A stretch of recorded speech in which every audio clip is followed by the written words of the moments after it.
Some corners of the internet aren't meant to be explored. Cartoons that don't make you laugh. They make your stomach turn. These aren't stories for kids. They're nightmares brought to life. They crawl out of anonymous corners of the web. Strange, unverified accounts that blur the line between truth and imagination. No one knows if they're real. But that uncertainty is what makes them unforgettable. They feel possible. They feel personal. Modern horror creators have turned simple animation into a new kind of campfire, one that flickers through our screens instead of the woods.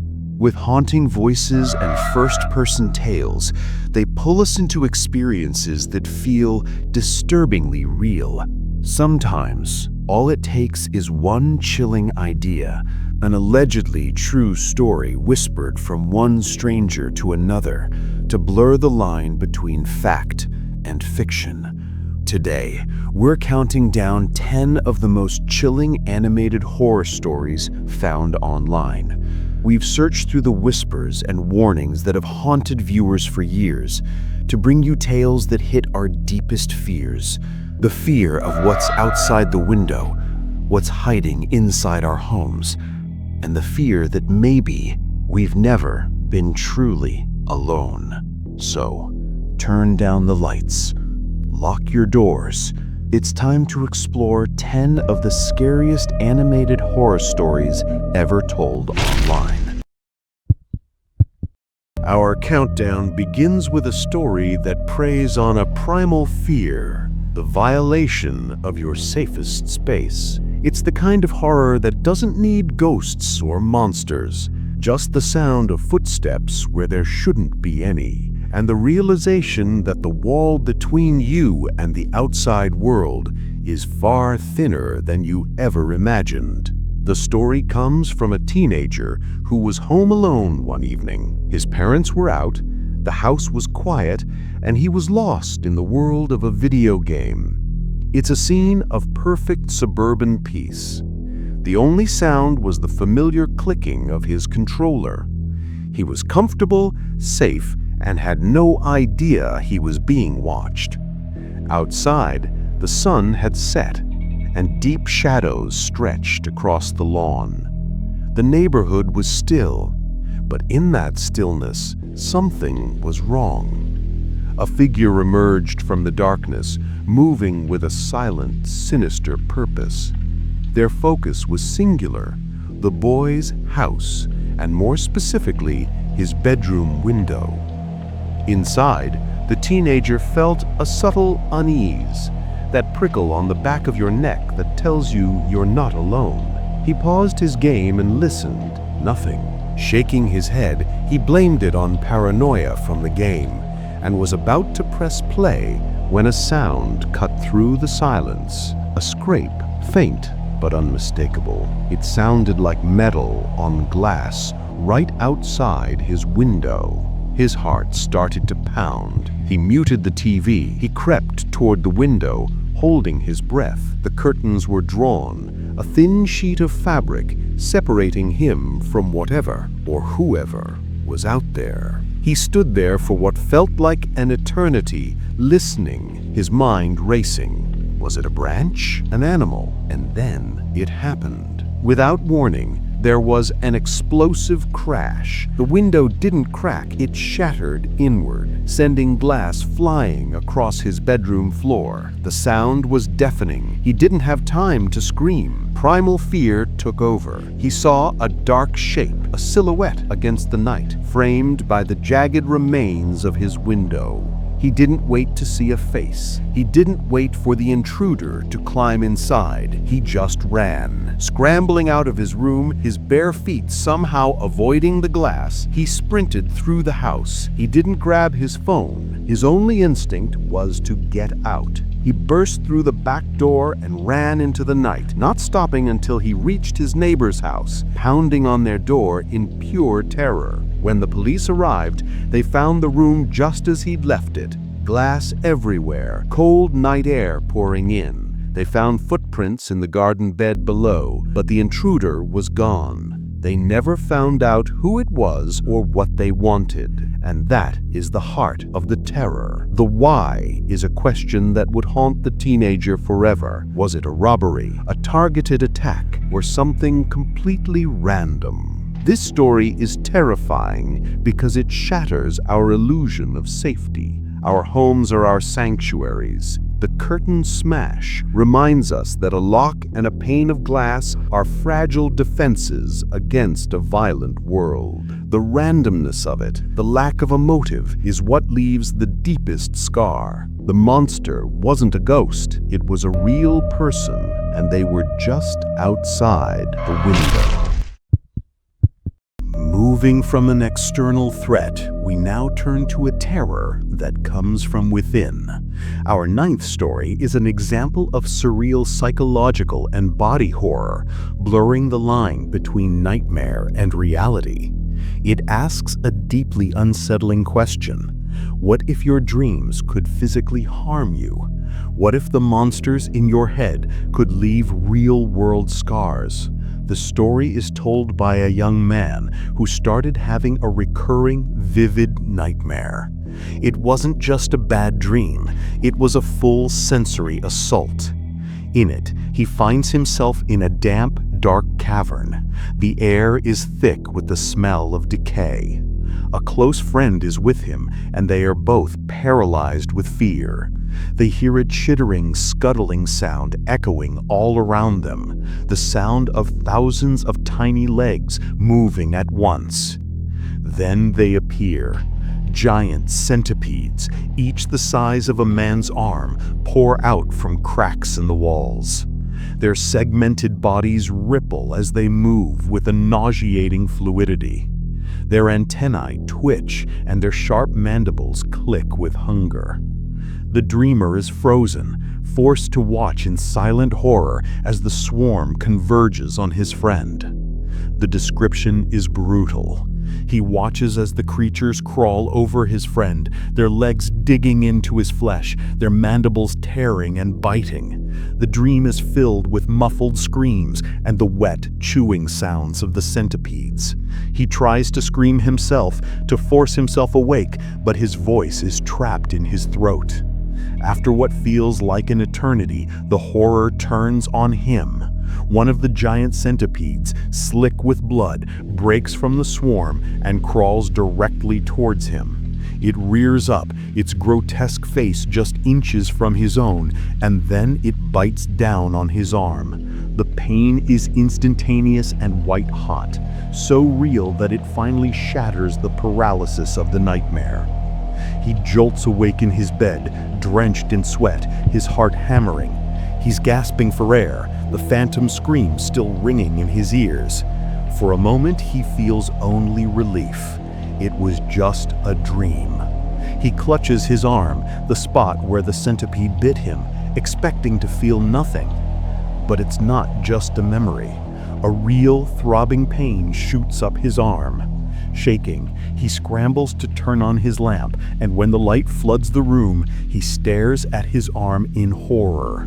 There, on his flesh, is an angry, inflamed bite mark with two distinct puncture wounds exactly where the dream creature had attacked him. Panic sets in. How is this possible? He rushes to the hospital and tries to explain to a skeptical doctor that a giant centipede bit him in a dream. The doctor diagnoses a severe and mysterious inflammation, warning him that if he had waited any longer, the tissue might have started to rot. The wound eventually heals, but the psychological terror remains. The story doesn't end there. The dream returns night after night, and each time he wakes, he's terrified of what he might find. This tale taps into our deep-seated fear of losing control not just over our surroundings, but over our own minds. The idea that a nightmare can cross into reality and leave a physical mark is profoundly disturbing. At number 8, we face a horror that's quiet but deeply personal, The fear of the uncanny valley, that creeping unease when something familiar starts to feel off. These stories don't need jump scares.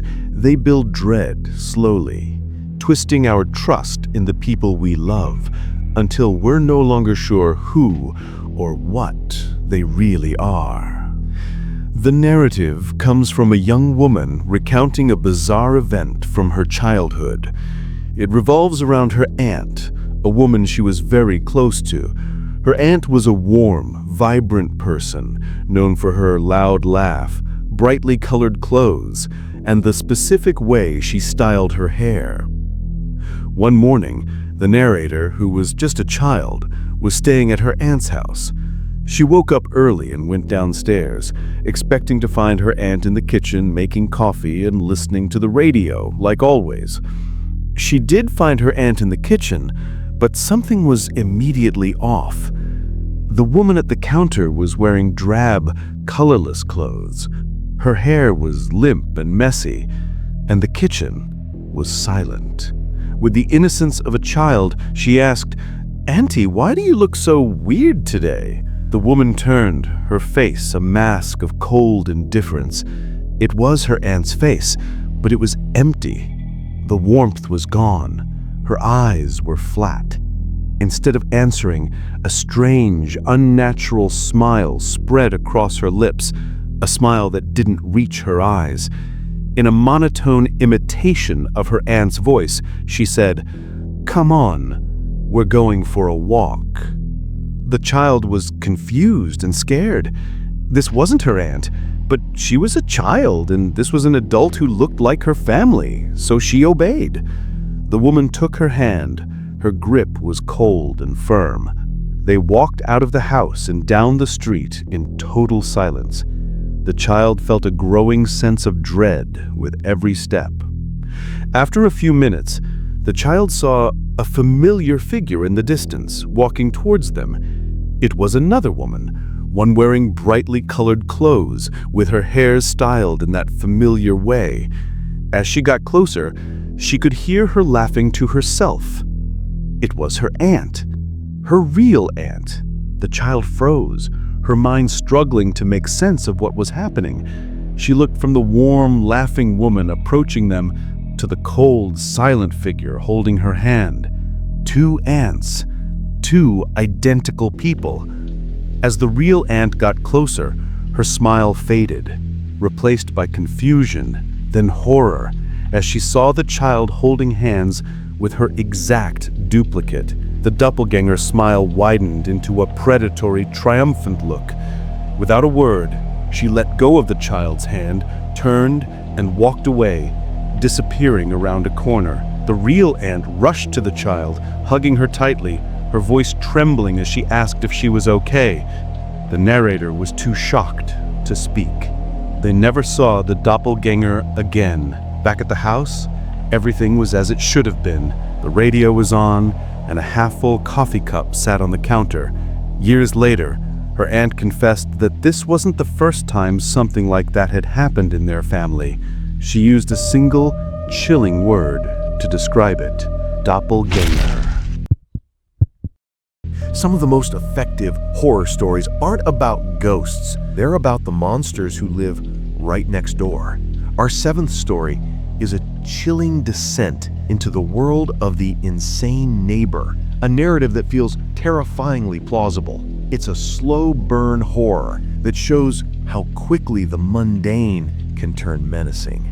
The story is told by a young man in a small apartment complex. His next-door neighbor was an older woman who mostly kept to herself. At first, their interactions were normal, a polite nod in the hallway, but soon her behavior became strange. It began with noises. He'd hear her talking to herself through the thin walls, her voice rising and falling in a bizarre monologue. He tried to ignore it, but the strangeness began to spill out from behind her closed door. One morning, he found a single muddy boot placed perfectly in the center of his doormat. He threw it away. A few days later, it was a half-eaten apple, then a small pile of dead leaves. It was clear she was leaving him these gifts. but he couldn't imagine why. The psychological pressure started to build. He began to dread leaving his apartment. The moment this went from weird to terrifying came late one night. He was in bed when he heard a faint scratching sound. It wasn't coming from the walls this time. It was coming from his front door. He got out of bed and crept to the door. He looked through the peephole, and his blood ran cold. His neighbor was there, her face pressed against the wood, her hands scratching at the doorframe like an animal. She was muttering to herself, an incoherent stream of nonsense. He stood there paralyzed for nearly an hour until she finally gave up. He didn't sleep that night.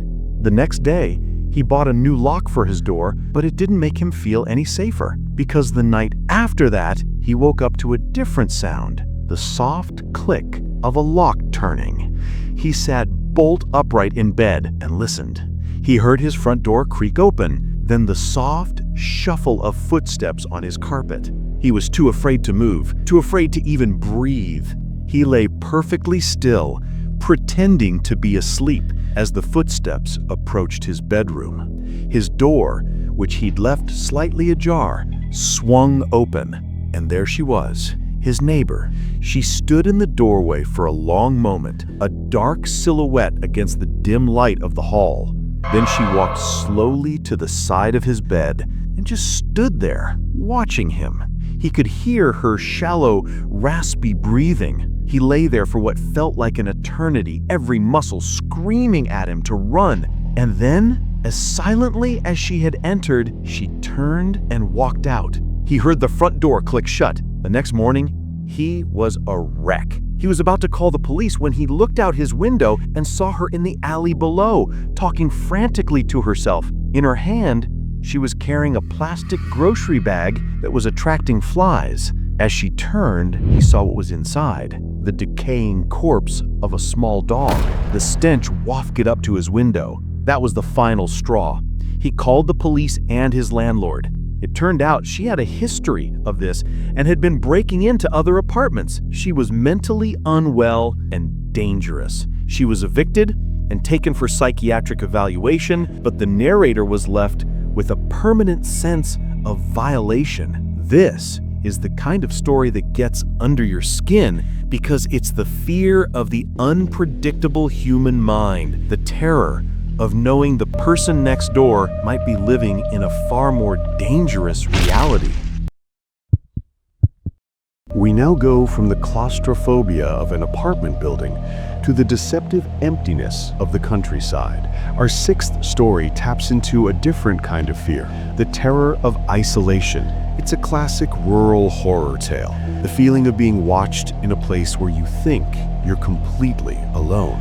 It proves that sometimes the scariest thing isn't what's hiding in the dark, but what's standing in plain sight. The story is shared by a young man whose car broke down on a deserted country road late one afternoon. His phone had no signal. He was utterly alone, or so he thought. Surrounding the road were vast, empty fields of harvested corn. The stalks were brown and brittle, rustling in the wind. After failing to get his car started, he decided his only option was to start walking toward a distant tree line, hoping to find a house. He started walking along the edge of the field. The silence was absolute, broken only by the crunch of his shoes and the wind. He felt a prickling sense of unease. The open space, which should have felt freeing, instead felt oppressive, as if he were being watched. He kept glancing over his shoulder, but the road remained empty. He scanned the vast field, seeing nothing but corn stalks. Then he saw him.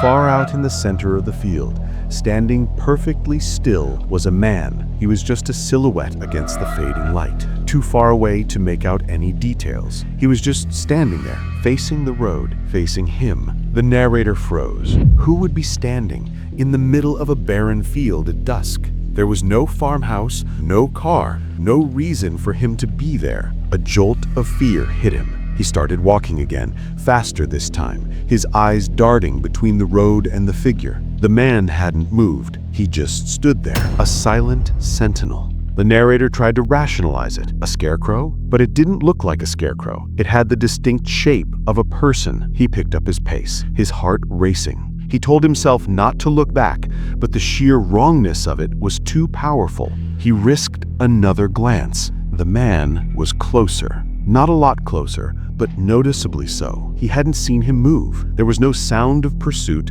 no rustling of corn. He had simply changed position, still standing in that same rigid pose, but the distance between them had shrunk. Panic began to set in. This wasn't a person. This wasn't a scarecrow.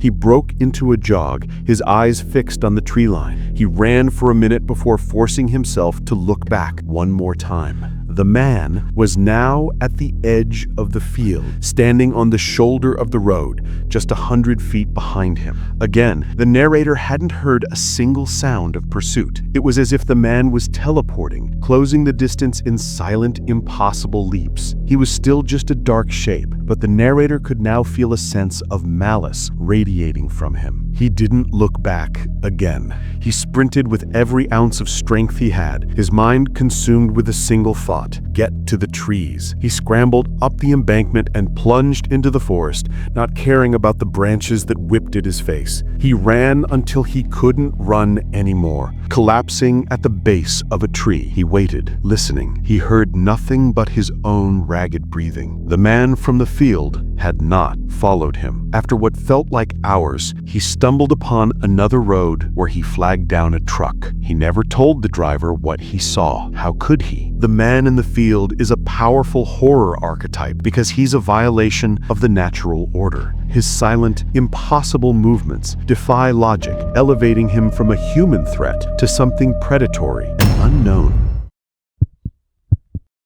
Our fifth entry is unique. It's not just an anecdotal story, but a full-blown viral urban legend that erupted on TikTok and was immortalized by horror animators. The Serbian dancing lady is a perfect example of modern folklore, a terrifying concept born online, fueled by grainy videos and whispered warnings that feels chillingly real. The legend gained massive traction around 2019. The core of it is simple and deeply unsettling. Late at night, on the deserted streets of Serbia, a lone woman can be seen dancing a strange, repetitive folk-style dance in the middle of the road. The videos that accompany the legend are what make it so effective. They're typically low quality, filmed from a distance, giving them a found footage feel of authenticity. The person filming is clearly scared as they capture this bizarre spectacle. But the dance is only the beginning.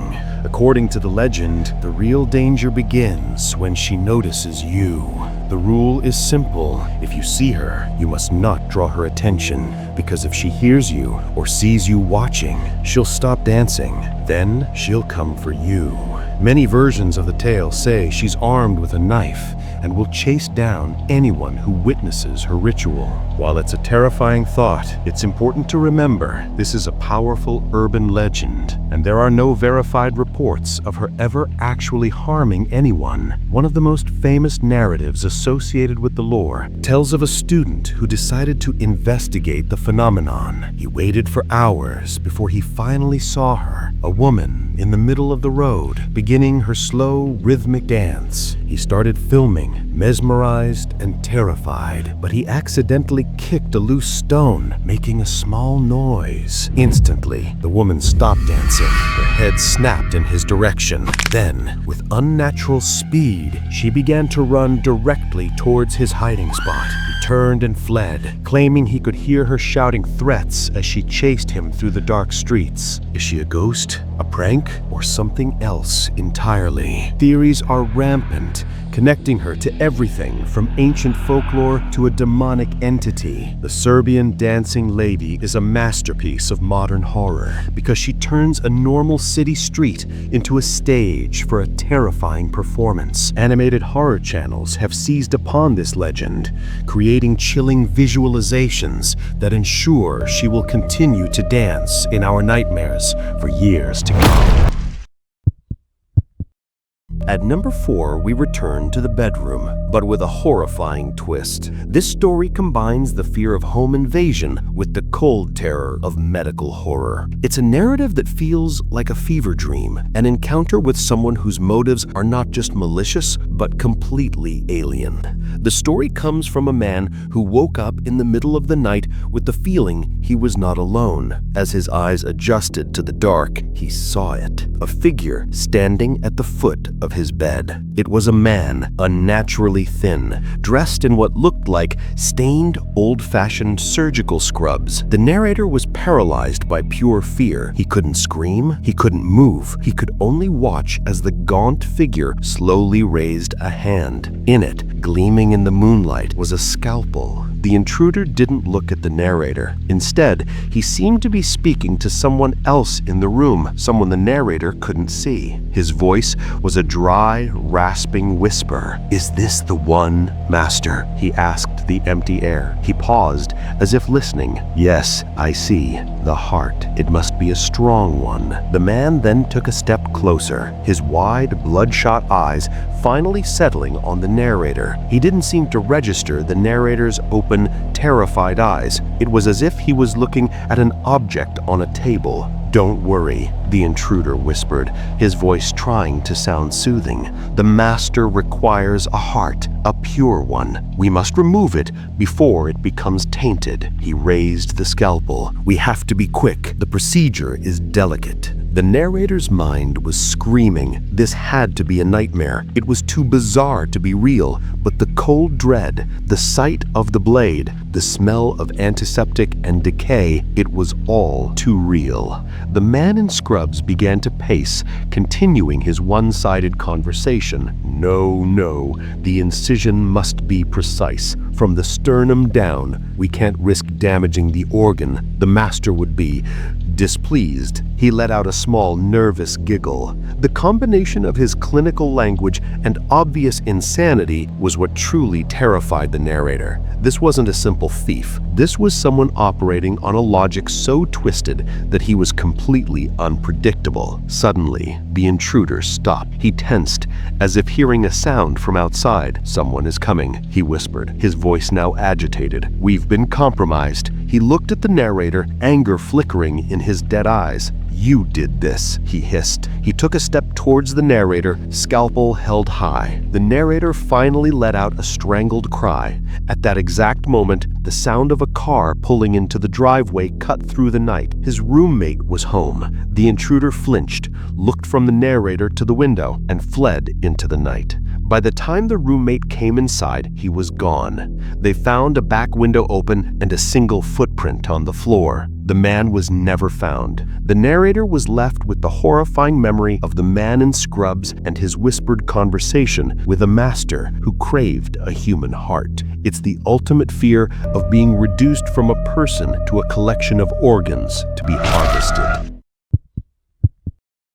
At number 3, we have a story that feels like classic Gothic horror, but with a gritty feel of a modern true crime tale. The horror here lies not in what might happen, but in what has already been done, a chilling secret hidden behind a locked door. The story is told by a young woman who, along with her friends, was on a road trip. Driving late through an unfamiliar area, they were too tired to continue and spotted a small, dilapidated inn. It looked old and unwelcoming, but it was their only option. The innkeeper was a strange, unsettling man who avoided eye contact. The inn itself was a labyrinth of dimly lit corridors with dusty old portraits whose eyes seemed to follow them. The air was heavy with the smell of dust and something else, something faintly metallic and unpleasant. They were given rooms on the second floor, and as they settled in, they started to hear noises, faint scratching from within the walls and soft, dragging sounds from the floor above. As the night wore on, they heard what sounded like a muffled cry, quickly silenced. Their unease turned to fear. Armed with their flashlights,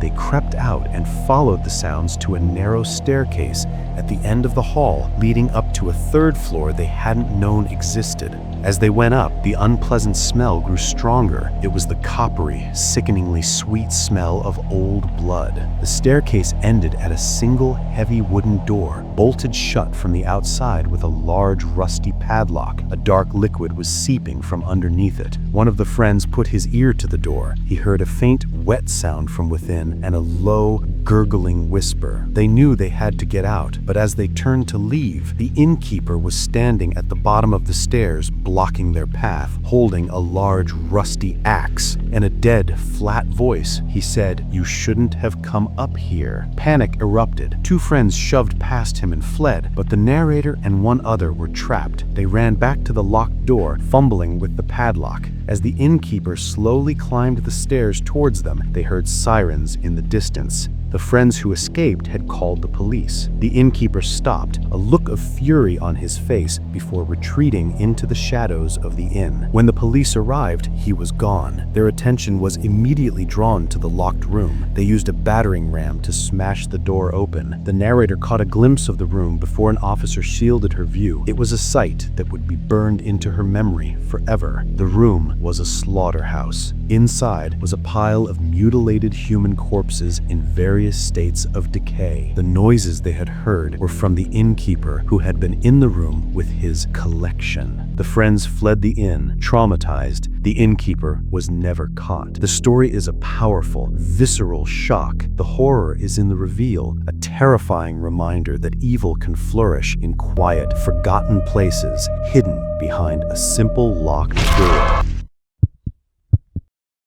As we approach the top of our list, the horror becomes more surreal and psychological. Our second story is pure, unfiltered nightmare fuel. It's a tale that throws the rules of reality out the window, presenting a horror so bizarre it leaves the mind reeling. This isn't about a threat you can fight. It's about confronting something that shouldn't exist. The story is told by a woman who lived alone in a ground-floor apartment. One night, she was jolted awake by a tapping sound coming from the wall next to her bed. Tap, tap, tap. It was slow and rhythmic. Annoyed, she banged her fist on the wall and shouted, "Hey, knock it off!" The tapping stopped. Then a muffled voice responded. "I'm sorry," it said. It was a man's voice, and it sounded strained. "Could you please help me? I seem to have gotten stuck." The woman was now wide awake. "Stuck where?" she called out. There was a long pause. "I'm in the wall," the voice replied, more frantic now. "I can't move. Please, you have to get me out." This was insane. It had to be a prank, but the voice sounded so genuinely distressed. She got out of bed and pressed her ear against the drywall. She could hear faint scratching and a soft, pained moaning. "Okay," she said, her voice shaking. "I'm calling for help.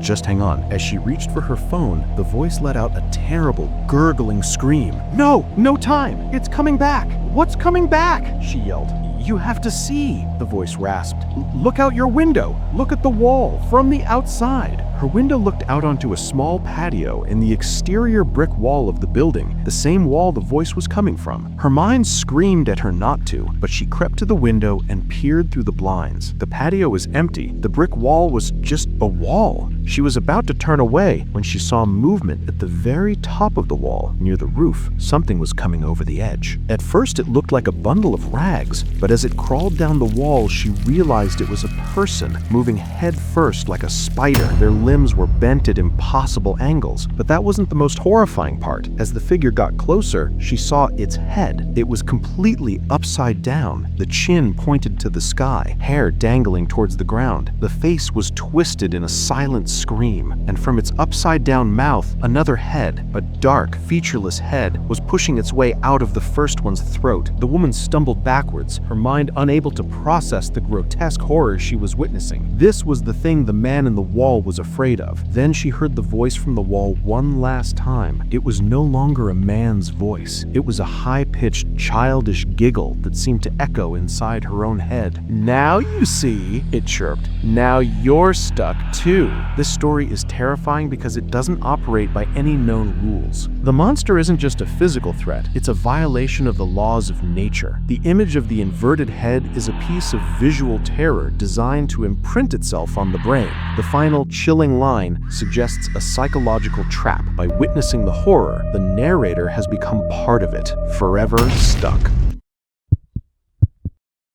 we have arrived at number 1. This story encapsulates everything that makes animated horror so terrifying. It combines paranormal dread, the fear of a relentless stalker, and the deep trauma of loss. This narrative has become an archetype in online horror, a story so primal it feels like a modern myth. It begins with two best friends, the narrator and a young woman named Chloe, having a sleepover. As they were getting ready to sleep, Chloe, who was facing the narrator, suddenly froze. The color drained from her face, her eyes wide with terror, fixed on something behind the narrator. "What is it?" the narrator asked. Chloe just pointed a trembling finger towards the corner of the room. There's a man standing there," she whispered. The narrator turned, but saw nothing. "You're just trying to scare me," she said. "No," Chloe insisted, her eyes still locked on the empty space. "He's tall, really tall, and he's all black,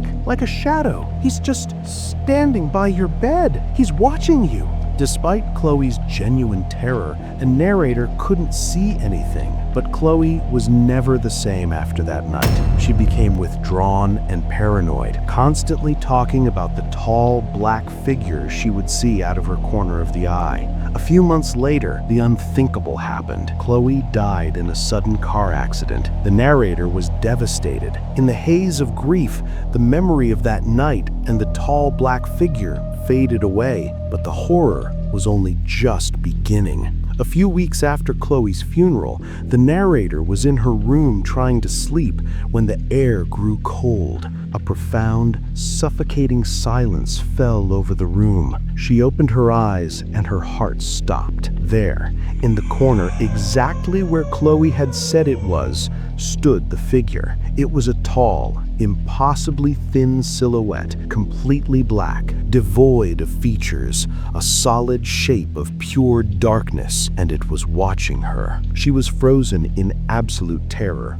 The figure didn't move. It just stood there, radiating a palpable aura of ancient malevolence. She squeezed her eyes shut, praying it was a dream. When she dared to open them again, it was gone. From then on, the visitations became regular. The figure would appear at random, in her doorway, at the foot of her bed, or sometimes she'd wake up to find it standing right beside her, leaning over her as she slept. She sought help from therapists, priests, and paranormal investigators. She moved, even to a different state. It didn't matter. The tall, black figure always found her. It was attached to her. The true horror of her situation became clear during a conversation with a paranormal expert. After hearing her story, he asked a question that made her blood run cold. "This friend of yours, Chloe, you said she was the first one to see it, and then she died, and it came to you." "Yes," the narrator replied. The expert's explanation was grim, presenting a terrifying theory from paranormal lore. It's a classic pattern of transference. This entity marks someone, it observes them, and when that person dies, it latches on to the person who was closest to them. It passes from one host to the next through grief and trauma. The horrifying idea crashed down on her. The figure wasn't just haunting her, it had been waiting for her. Chloe's death was the catalyst that allowed the entity to claim its next victim. The narrator was now its host, and it would be with her until she died. Then it would move on to the person who mourned her the most. This story is so terrifying because it presents an inescapable generational horror. It's a curse passed down not through blood, but through love and loss. The figure itself is a terrifying icon of dread, but the true terror lies in the implication: the haunting will never end. From a shattered window to a silent figure that never stops watching, we've walked through some of the darkest corners of online animated horror. These stories aren't just spooky, they hit something deeper. They tap into the kind of fear that follows you long after the screen goes dark. Because real horror isn't always monsters or ghosts. Sometimes it's the ordinary things that twist into something you can't explain. A quiet street, a sleepless night, or someone you thought you knew. Each story sticks with you because it feels real, and that's what makes it terrifying. So what do you think? Which story messed you up the most? Have you ever had something happen that you still can't explain? Drop your thoughts and your own creepy encounters in the comments below. Who knows? Your story might be the next one we bring to life.